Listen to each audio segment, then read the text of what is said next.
Hello, my name is Amanda Rodriguez, and this is my discussion for my final presentation for writing for arts and architecture. Today I'll be discussing one of my own creations, which we see here, titled Black is Traditional. It's a combined painting. Combined paintings are true to their name in that they combine two genres of artwork, those being painting and sculpture. Robert Rauschenberg pioneered combined paintings, beginning creating them in the 1950s, and these paintings were said to be some of the first steps into pop art. At the time, the popular style of creation was abstract impressionism, and Rauschenberg diverged from that a little bit with his combines, but what's interesting about it is that combines are still very expressive, and Rauschenberg had said that they bridge the gap between art and life, and that's through the use of their found objects. You're now viewing the piece from about 4 feet away, but from a distance what one can observe are the bold colors, the elongated dimensions, and coming closer one can then see some of the details found in the objects that are present, the textures, and even some of the details in the rendering. And the process for my creation can really be divided into two groups. Firstly, being the rendering techniques in the drawings and the paintings. The second group are the design-related embellishments that come in the form of objects, found objects.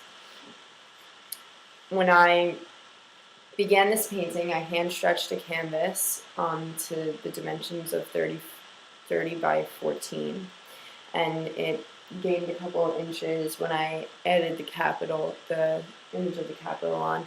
But once I had hand-stretched it, I began the oil portraiture that you can see here, and I used imaginative colors for the skin tone, yellow ochre and accents of viridian and alizarin. And as you can see, it's not a refined portraiture. I use very spontaneous strokes, keeping it very simplistic, just capturing the forms and the volume and the flow of light, the chiaroscuro on the figure. Then I had moved on to the hair, where I took newspaper and black marker and I rendered the forms of the darks of hair. And then I found an image of the Capitol and altered it in Microsoft Image Writer, altering the brightness and the contrast. Then once I printed out on newsprint, I used black marker to enhance those darks and also charcoal to antique the rendering a little bit more. Then I glued it onto cardboard and attached it atop the head, giving it a little bit more height. After I had done that, I went on to the embellishments in the form of objects. The fabrics that you can see here in the background are true found objects. Our professor had brought in a box of textiles that were leftover samples from the interior design students, and I cut those into circles and glued them on to places that I originally intended to paint. I then took an old costume and cut it and sewed it to create a tutu crown, and also I cut a piece for the sash. Then once I had done that, I cut into the painting, attaching this child ballet shoe and putting a hole through the earring hole. Once I had done that, I started adding the buttons in areas and then weaving the wire throughout the canvas. And the wire was to mimic the forms in the background as well as create movement. The painting is titled Black is Traditional, reveals a little bit about the concept of the painting. It's supposed to be on the edge of controversy, almost taboo, and also juxtaposed. A lot of the colors are contrasting,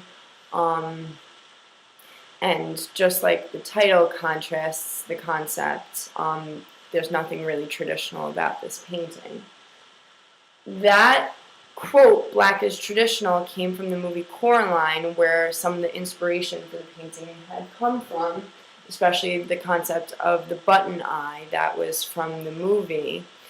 And the button eye was really also whimsical, as well as the button nipples.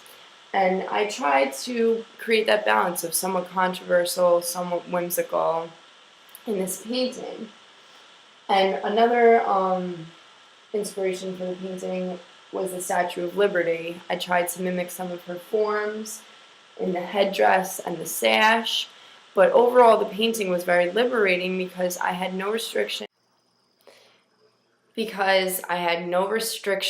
on the materials I was to use, the concept of the painting, or any of the content of the painting. And I found that to be really enjoyable about creating this combine. And as an aspiring art teacher, I will definitely remember this experience and share it with my students in the form of an assignment, because it allows students to explore with the different materials, resources, and imagery that they choose to display. They can really look within themselves and dig out personal experiences for combine paintings and use objects that are relevant to them. And it was absolutely enjoyable for me, and I want to share that with my students, and I'm glad to have shared my experience and my creation with all of you, and I hope you enjoyed it as well and you feel inspired to maybe try and create a combine. Thank you.